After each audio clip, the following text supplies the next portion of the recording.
Handog ng Radyo Pilipinas World Service ang programang Global na Tayo. Pag-uusapan, hihimayin, aalamin ang mga isyung pinag-uusapan ng bayan at dadalhin sa pandaigdigang plataforma. Global na Tayo, talakayang hindi lang pambansa, bagkus pang global community pa. Global na Tayo, dito sa Radyo Pilipinas World Service, ang online digital station ng Pilipino saan man sa mundo. Tara na, Global na Tayo! Magandang araw po sa ating lahat. Ito na naman po ang panibagong edisyon ng Global na Tayo dito sa Radyo Pilipinas World Service na napapakinggan nyo po sa ating live audio streaming sa Evox PBS Receiver app. At syempre maya-maya kung ma-upload po natin tong episode ng Global na Tayo ay inyo pong mapapanood sa ating Facebook page at syempre sa YouTube channel Radyo Pilipinas World Service. Ako po ang inyong lingkod, Jerome Toledo. Samahan niyo po ako hanggang alas 11 ng umaga at pag-uusapan po natin ang mga mahalagang mga balita na dito sa ating bansa na syempre dadalhin natin sa pandaigdigang plataforma. At syempre bago po natin simulan ang ating programa ay bibigyan ko lang kayo ng konting patikim lang sa ating ating pag-uusapan ngayong araw. Isa na riyan ay ang isinagawang symposium po ng ating embahada o ng Philippine Embassy dyan sa Beijing, China sapagkat nagkaroon nga po ng symposium ang embassy katuwang ang ilang ahensya ng pamahalaan na layong manghikayat ng mga negosyanteng Chino na subukan ang pamumuhunan dito sa Pilipinas. Ating ang aalamin mamaya mula sa ating embahada dyan sa Beijing kung ano yung mga naging kaganapan sa naturang symposium o pagpupulong kasama yung mga Chinese investors. At ano nga ba yung makukuha natin dito at ano nga ba yung mga aasahan pa na tinalakay doon sa naturang pulong o business forum. At syempre, ating pag-uusapan sa ngayon, bago po natin makapanayam ang mga taga-embahada ng China dyan, ay itong pag-uusapan natin itong patuloy pa rin drama dyan sa Executive Department, particular nga dito sa mga flood control projects. Syempre, nilinaw ngayon ng Malacanang na hindi daw lahat ng opisyal at empleyado ng Department of Public Works and Highways ay may tuturing ng sangkot sa flood control projects na itinuturing ng maanumalya na ngayon nga ay iniimbestigahan na ng Kamara, ng Senado at syempre naging focus ito ng atensyon ng Pangulo at ikinagalit nga ng Pangulo yung mga natuklasan niyang mga irregularidad sa naturang mga proyekto. At ayon po kay Palace Press Officer PCO Undersecretary Claire Castro, maingat itong si Pangulong Ferdinand Marcos Jr. sa pagbibitaw ng mga pangalan para hindi nga daw madamay ang mga inosente na mga opisyal na wala namang kinalaman sa issue ng maanumalyang flood control projects. Yan po ang naging tugon ni Undersecretary Castro matapos ang naging pahayag ni Senador Panfilo Lacson na tinatawag ng ang ahensyang ito, ang DPWH, bilang isang criminal syndicate dahil nga sa pagkakaroon ng mga anomalya sa mga proyekto nito o yung mga pagawaing bayan. At dagdag pa ni Castro, magiging puspusan at tuloy-tuloy ang magiging investigasyon ng pamahalaan para matukoy nga ang mga tunay na salarin at malinis na ng tuluyan ang ahensya mula sa mga irregularidad na ito at maituwid nga yung mga problemang idinulot ng mga proyektong ipinatupad na natuklasan nga na mayroong irregularidad. So kaya magpapatuloy pa rin itong mga investigasyon na ito patungkol nga dito sa maanumalyang proyekto sa flood project dahil nga dyan sa naging address ni Pangulong Ferdinand Marcos Jr. noong nakaraang SONA. Yan nga po ay nagiging ano na ito, nagiging whole of government approach na itong nangyayaring pag-iimbestiga sa mga proyektong ito. Kaya napakagandang development ito na iniimbestigahan na ito ng mga pamahalaan at mapanagot na ng tuluyan itong mga contractors, itong mga district engineers at ilang mga opisyal ng gobyerno na nagsabwatan para maisakatuparan nga itong mga anomalya na ito.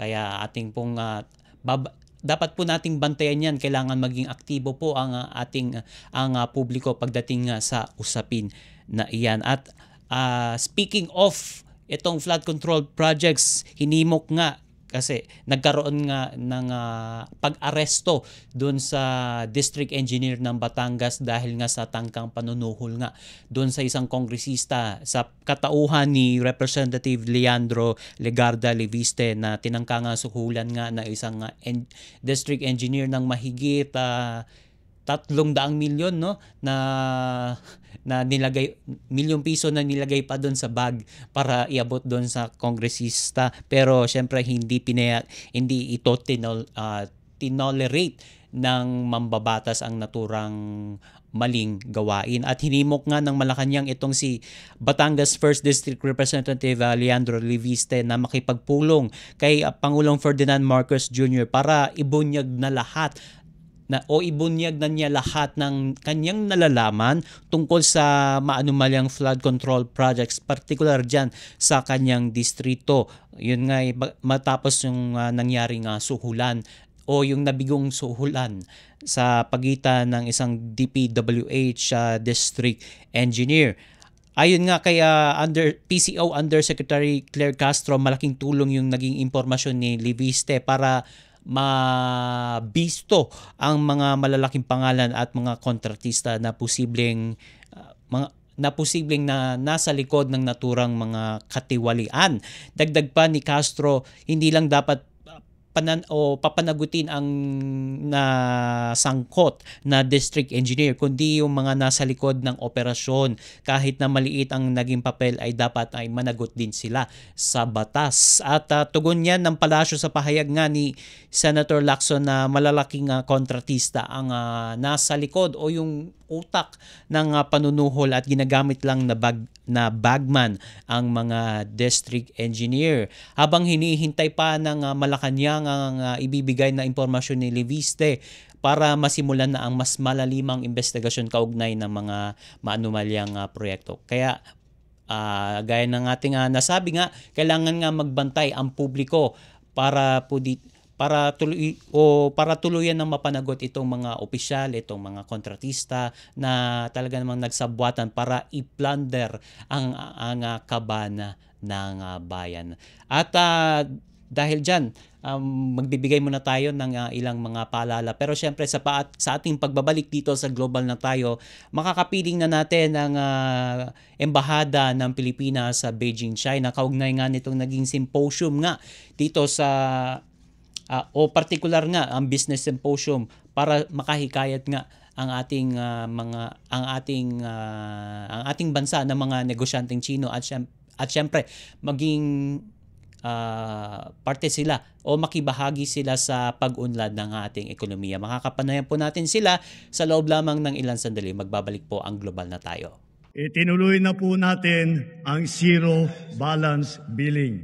Libre po. Ibig sabihin, ang serbisyo sa basic accommodation sa ating mga DOH na ospital, wala nang babayaran ang pasyente. Ang dami pong challenge, hindi po namin alam kung saan namin kukunin, ganon, nag-iisip kung paano namin mababayaran. Siyempre po, masayang-masaya, super saya po dahil na zero billing po kami. Opo, malaking malaking tulong po. Mabilis lang din po. Bayad na ang bill ninyo.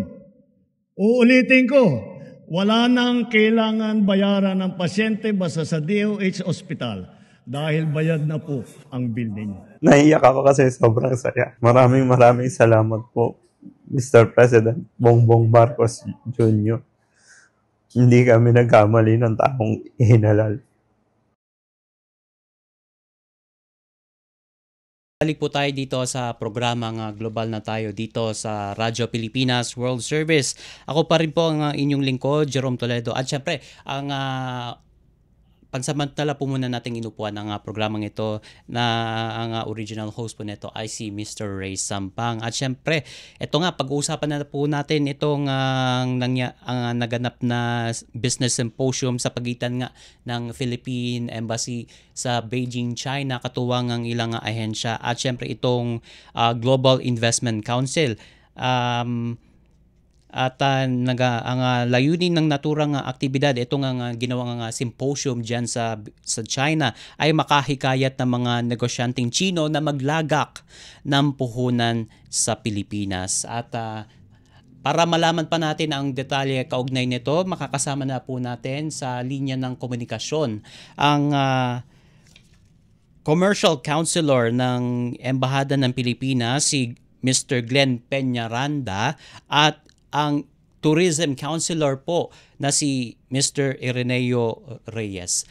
Magandang umaga po sa inyong dalawa, Mr. Glenn at Mr. Ireneo. Magandang umaga po. Umaga po sa inyo. Okay. Maraming salamat po sa pagtanggap ng aming imbitasyon na makasama po namin kayo dito sa Global na Tayo para mapag-usapan natin itong naganap na business symposium. Pakikwentuhan niyo po kami kung ano po yung mga naging highlights nito. Siguro mauna na po ako. Ang unang-una, isa sa mga mahalagang prioridad namin dito sa Embahada ng Pilipinas ay yung tinatawag na economic diplomacy.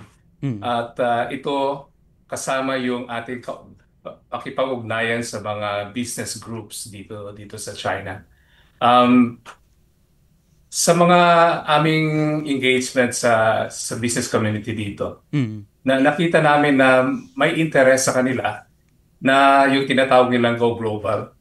At saka ang ASEAN being one of the nearest and the largest markets for them, ay isa sa mga titingnan talaga ng pansin. No? So, maganda yung pagkakataon para maikwento natin kung ano ang tinatawag natin na value proposition ng Pilipinas para sa negosyante. In short, ang sinasabi natin na kung mag-go global kayo, naghahanap kayo ng markets, naghahanap kayo ng mga yung mga inputs o resources na kailangan nyo para lumago. Ang Pilipinas ay isa sa mga destinasyon para dito. Unang-una, yung ating ekonomiya lumalago. One of the fastest growing economies sa Asia. At saka pag sinama mo yan yung relatively large population na more than 100 million, ito ay isang lucrative market. No? So, pangalawa, meron tayong mga kayamanan, no? Both human at saka natural, na mahalagang parang inputs para sa kahit na anumang negosyo para lumago. No? So, kaya sa symposium na to, we presented yung ating mga advantages, the growing economy, yung ating resources. At saka kasama dito, of course, yung tourism. No? Kasi mahalaga na yung mga negosyante ay komportable at saka gusto nila yung lugar na kung saan sila pumunta. In fact, minsan una yung turismo eh. No? Na meron silang magandang karanasan sa bansa. No, natikman yung mga pagkain natin. So may demand ngayon sa fruits natin, sa seafood, no? Tama. Tapos siguro pag gusto mo yung isang lugar, sabihin, ano kayang pwede kong gawin dito, no? Kaya ito ang magandang pagkakataon na yung Pilipinas ay pinopromote natin as a business destination. Ang pangalawang storya natin is that bakit ang Pilipinas? Ang Pilipinas at saka China, nabanggit nyo na siguro to sa mga pag-ipag-usap nyo kay Ambassador, ay yung malakas yung ating complementation. Merkado tayo, at saka yung ating mga industriya, nangangailangan din ng inputs. No? So, sa mga industriya na nakikita natin na malaki ang kontribusyon para sa patuloy na pag-unlad nating ekonomiya, ay yung mga future-oriented industries katulad ng new energy, no? Yung digital economy, na ang China may mga technology, may mga players na maaari nating maging partner para paluguin pa itong industriya na to. Ang natutuwa kami na buo ang kanilang interest na nag-isip na sila na anong next step at saka ito ay yung inaasahan nating delegasyon na pupunta sa Pilipinas sa Oktubre. Okay. So, yun nga, matanong ko na rin itong katanungan na ito. Paano naman po yung turismo nga? Nabanggit nyo nga po na kailangan din ang turismo. Ano po ba yung magiging role ng turismo dito sa panghihikayat natin sa ating mga negosyanteng Chino na mamuhunan dito sa ating bansa? Magandang maga po uli sa inyo at sa inyong mga taga-subaybay.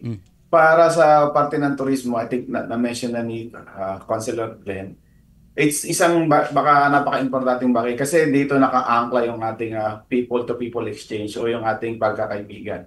So, ang importante, base nga dun sa mga aming mga ginagawang activity dito sa China, ang gusto namin ay i-promote ang pagkakaibigan sa Pilipinas at China. So, napaka-importante kasi kung nandoon yung pagkakaibigan, nandoon din yung tiwala na bumisita sa bawat isang bansa. At yun nga, doon magsisimula yung pagkakaroon ng siguro mga investment o oportunidad para magbuksan yung mga kalakalan.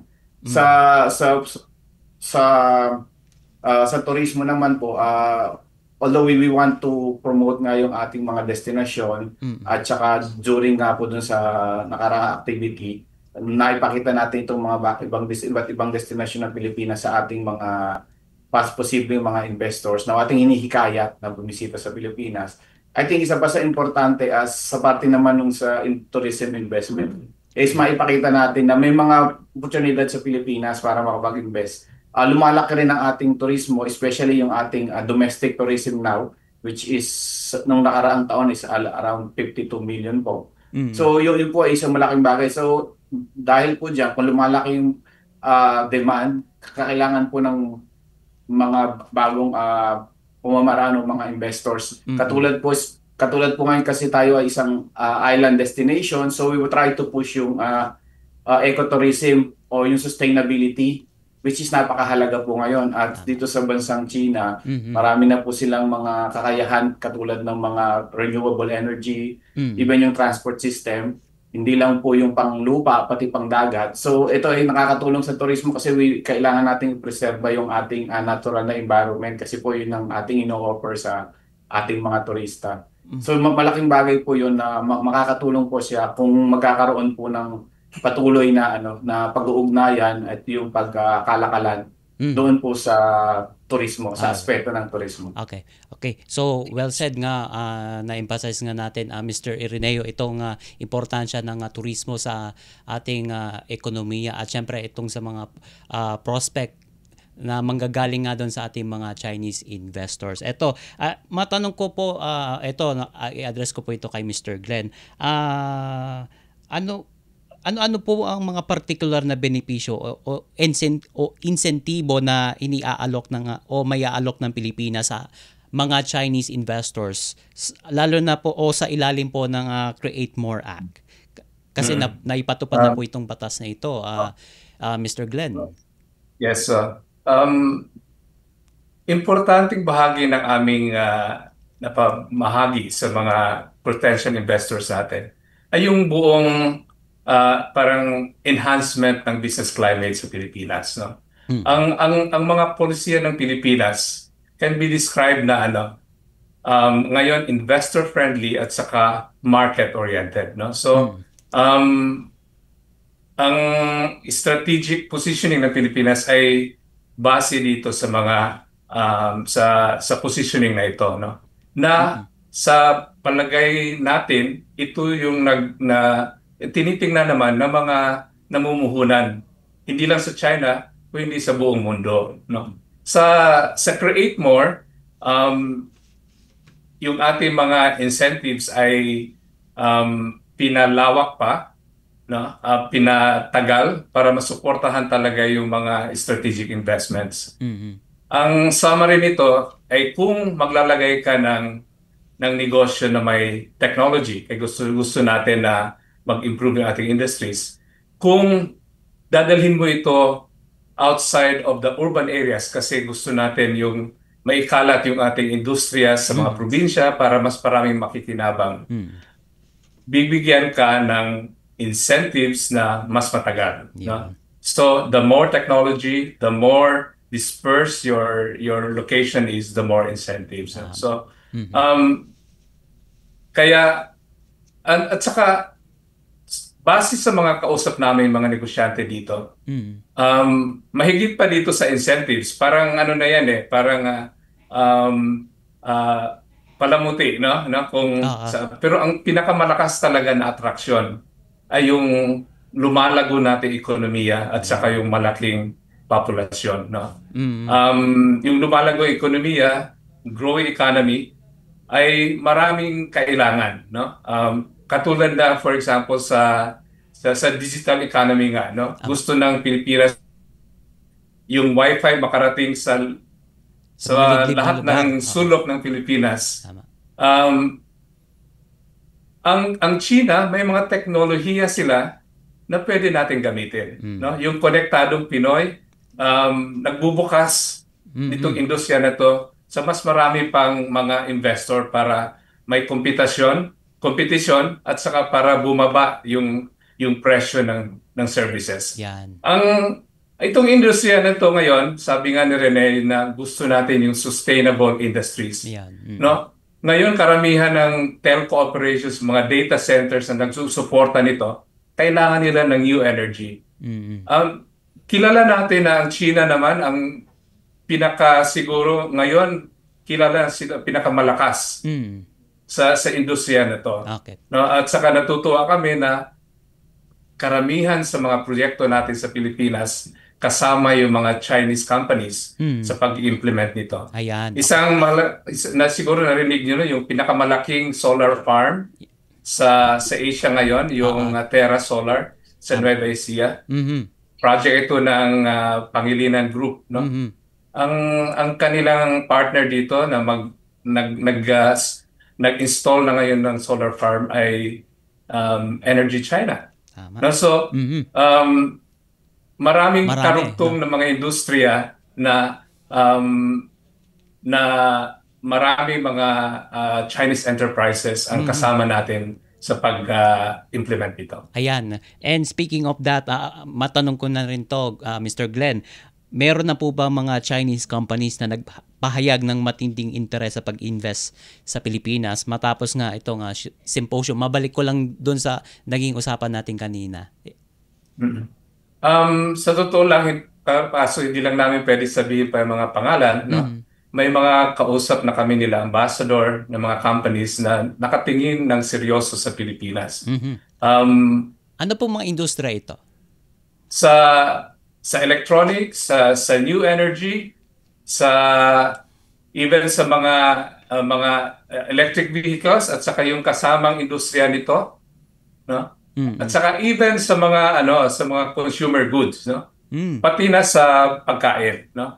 Kasi ang Pilipinas, marami tayong resources, na natural resources. Katulad ngayon for yung napakalakas ng demand ngayon sa coconut products. Ang Pilipinas kasama ng Indonesia siguro one or the top 2 producers ng coconut, no? Ngayon, ang coconut ginagamit hindi lang yung coconut water, yung coconut oil, pati ngayon yung mga coffee shops bibili na rin ng coconut products, sinahalo nila sa coffee. So, maraming mga companies ngayon ang gusto magkaroon ng coconut na ingredient nila doon sa mga produkto nila. Okay. So talagang itong coconut industry isa ito sa makikinabang kung magsisipasok po ang ating mga Chinese investors dito sa ating bansa. So malaking tulong po 'yan sa ating ekonomiya. At syempre interesado din sila mamuhunan nga sa consumer goods po, no? Tama, Mr. Glenn? Yes, no. Kasi overall din. yung yung ekonomiya natin, marami tayong kailangan, no? Sa ngayon nga, China ang ating largest source ng imports. Ang ini-import natin mga machinery at saka mga ingredients, mga inputs para sa industry natin. Kung mamumuhunan sila sa Pilipinas, itong mga produkto na dati iniangkat natin, pwede na nating i-manufacture locally sa Pilipinas. Okay. So, may ilan na lamang akong katanungan sa inyo. Okay, so pakilarawan nga po kung ano po yung level ng panghihikayat natin sa ating mga negosyanteng Chino na mamuhunan sa atin. May tanong ko na rin to. So, naikonsidera po ba yung mga ilang mga usapin? Siyempre, di ko nababagitin ko ano yung mga usapin na ito. Pero, nakonsidera po ba iyon sa panghikayat natin sa ating mga Chinese investors doon sa symposium na iyon? Ang symposium naman, pag mga negosyante, pinag-uusapan natin lahat, no? Kasi ang sabi ko nga, no, kung lalo na yung pera, ilalagay mo doon sa lugar kung saan komportable ka, no? So, kasama na yung tourism, kasama na rin yung buong klima ng pagninegosyo sa Pilipinas. Yeah. Ang mga negosyante, kaya nga mahalaga yung symposium para maibahagi natin kung anong nangyayari sa Pilipinas. Ayan. Well said. Okay, so may mga hamon po ba may mga hamon po ba o ano yung mga pinakamalalaking hamon po upang mas mapabuti pa ang economic cooperation sa pagitan nga po ng Pilipinas at China sa mga susunod na mga taon? Ang isang hamon na nakikita namin, kaya nga pinapalakas pa ng embassy yung aming communications, ay talagang kailangan maibahagi natin yung tunay na nangyayari sa Pilipinas at saka kung ano yung mga particular na oportunidad, no? Kasi sa pag-usap nga namin sa mga negosyante, naghahanap talaga sila ng oportunidad sa mga kalapit na bansa, no? Saka yun ang pinakamalakas na mensahe na nakikita namin.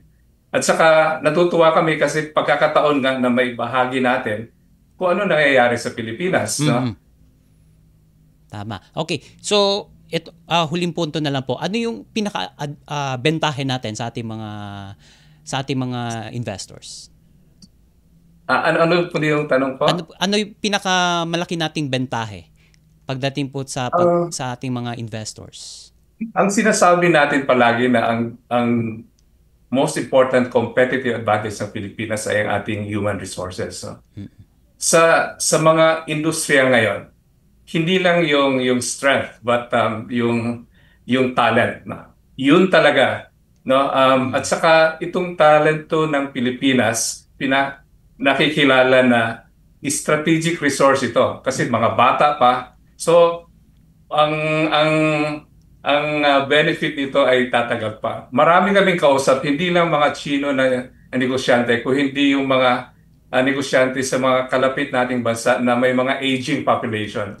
Sabi ng mga malalaking negosyo, ang aming future mahalaga nakasama namin ang Pilipinas kasi malaking suporta ito sa patuloy na pag-unlad ng aming mga negosyo. So, ang mahalaga, and I think this is relevant to really all Filipinos wherever we are. No, we are the testament of what the Philippines can offer to any business all over the world. At saka natutuwa, no, na ang mga Pilipino ay parang sila yung greatest parang sabi nga ambassadors ng Pilipinas kasi nararamdaman nila kung ano yung maaring benepisyo sa kanila hindi naman nagamit na-tap nila yung talent na meron sa Pilipinas. Okay. May point, may samak po sa discussion before po kayo magbigay ng inyong mga mensahe po. Kasi nga nagkaroon nga tayo ng symposium nitong mga nakaraang araw. Siyempre may inaantabayanan din po na investment mission sa Oktubre. paliwanag po sa amin kung ano po yung magiging takbo po netong investment mission na ito sa Oktubre. Ang sabi namin na mahalaga na ang misyon ay ang tiyempo niya ay doon sa panahon na meron tayong malalaking event naman sa Pilipinas. Ang suggestion namin sa kanila na pumunta sila sa Oktubre kasi doon sa third week na October may dalawang mahalagang kaganapan sa Pilipinas. Unang-una, yung Philippine Business Conference and Expo. Ito yung negosyante sa Pilipinas organized by the PCCI. No? Gaganap ito dun sa week na to. Pangalawa, yung ating Philippine EV Summit. Mangyayari din sa linggo na yon. So, tinatarget natin na pagpunta nila doon, magkakaroon sila ng magandang oportunidad na ma-meet karamihan ng mga negosyante natin na hindi lang sa Manila, pati na sa buong Pilipinas kasi nandun lahat yung PCCI chambers. No? Pangalawa, yung EV Summit, ito yung ngayon ang pinaka-dynamic na sektor. No? Yung ang Pilipinas ay committed sa green mobility. Marami tayong may Electric Vehicle Act tayo, pinopromote natin yan for green mobility. So, magandang pagkakataon ito kasi ang China ngayon ay isa naman sa mga leading countries for electric vehicles. Okay, so tatlong aspeto po, no? Electronic vehicles, agriculture, at syempre itong ano nga po ulit itong isa? Tatlo ito no? Yung sa digital economy? Ayan, digital economy yan. Tatlo yung mga magiging tatlong aspeto ang mako-cover po ng naturang business o itong investment summit o investment mission rather sa darating po yan na Oktubre sa ikatlong linggo nga ng Oktubre. Okay, so wala na po tayo masyadong oras pero syempre bigyan ko po muna kayo ng pagkakataon para makapagbigay ng mensahe sa ating mga kababayan. Simulan po natin kay Mr. Ireneo. Para sa ating mga kababayan, ang masabi ko lang sana po ay patuloy nating tangkilikin ang ating mga iba't ibang destinasyon ng turismo sa Pilipinas. Sabi nga nila, huwag maging banyaga sa sariling bayan. Kung may pagkakataon po, pwede po nating bisitahin ang ating mga magagandang tanawin at ating mga iba't ibang tourism destination. At yung pangalawa po, katuwang po yung Department of Tourism, gusto po namin sanang ipahayag. Yung turismo po kasi ay business na po nating lahat. So kung maaari po, patuloy po natin suportahan, particular na po yung pagpapalago at pagpapareserba ng ating kalikasan o yung tinatawag po nating ecotourism and sustainable tourism. Kasi kung sa panahon na maaari nating magawa ito, mas haba po ang ating buhay ng ating kalikasan, mas marami pong tao maaaring makapag-enjoy sa mga darating na panahon. So yun lang po sa ating mga kababayan, patuloy po nating tangkilikin ang Philippine tourism. Alright, Mr. Sa akin naman po, marami akong nasabi kanina. Ang gusto ko lang sabihin sa ating mga kababayan na sana alamin nila din kung ano nangyayari sa Pilipinas at saka ibahagi ito sa kanilang mga lugar ng trabaho, no? Ang Pilipinas ay maaring partner ng anumang negosyo para lumago, no, sa kanilang industriya, lalo na doon sa mga future-oriented industries, no, yung mga sa digital economy. Kasi marami ng mga enterprises na nakikinabang na naging partner ng Pilipinas sa patuloy na paglago ng kanilang mga negosyo. At saka pag-uwi po nila, ihanda po din nila yung mga pamilya nila na makasama dito sa mga industriya na to. No? Sinasabi ko palagi noon, no? Marami tayong niregalo sa mga pamilya natin. Siguro ang isang regalo ay yung access to technology. Na para pag umandar na ito, hindi barko ito rocket ship kasi mabilis Pag umalis na itong rocket ship na siya, makakasabay tayo kasi handa na tayo, alam natin yung mga teknolohiya na kailangan natin for the future. Maraming salamat po. Ayan, maraming salamat din po sa pagtanggap po ng aming imbitasyon na makasama po namin kayo dito sa programang Global na Tayo upang may paliwanag nga ito mga kaganapan sa symposium nga dyan. At syempre yung mga inaasahan pa nating mga oportunidad sa pamumuhunan at syempre sa turismo mula sa ating mga investors mula sa China at syempre sa ating mga turistang Chino. Maraming salamat po Mr. Glenn Peñaranda, ang commercial counselor po ng Philippine Embassy dyan sa Beijing, China. Gayon din kay Mr. Ireneo Reyes, ang tourism counselor po ng ating embahada. Maraming salamat po at sa ulitin po. Maraming salamat. Salamat. Okay. At wala na po tayong sapat na oras sa programa nga Global na Tayo. But magpapasalamat muna tayo sa ating mga nakatuwang dito sa programang itong Global na Tayo sa technical side, kina Mr. Milo Junella, kay Hiro Lucero at sa ating kasama po na si Mr. Leo Magpayo. Ako naman po ang inyong lingkod, Jerome Toledo, sa ngalan po ng ating host na si Mr. Ray Sampang. Maraming salamat po sa pagsama sa edisyong ito ng Global na Tayo. Hanggang sa muli. Handog ng Radyo Pilipinas World Service ang programang Global na Tayo. Pag-uusapan, hihimayin, aalamin ang mga isyung pinag-uusapan ng bayan at dadalhin sa pandaigdigang plataforma. Global na Tayo, talakayang hindi lang pambansa, bagkus pang global community pa. Global na Tayo, dito sa Radyo Pilipinas World Service, ang online digital station ng Pilipino saan man sa mundo. Tara na, Global na Tayo.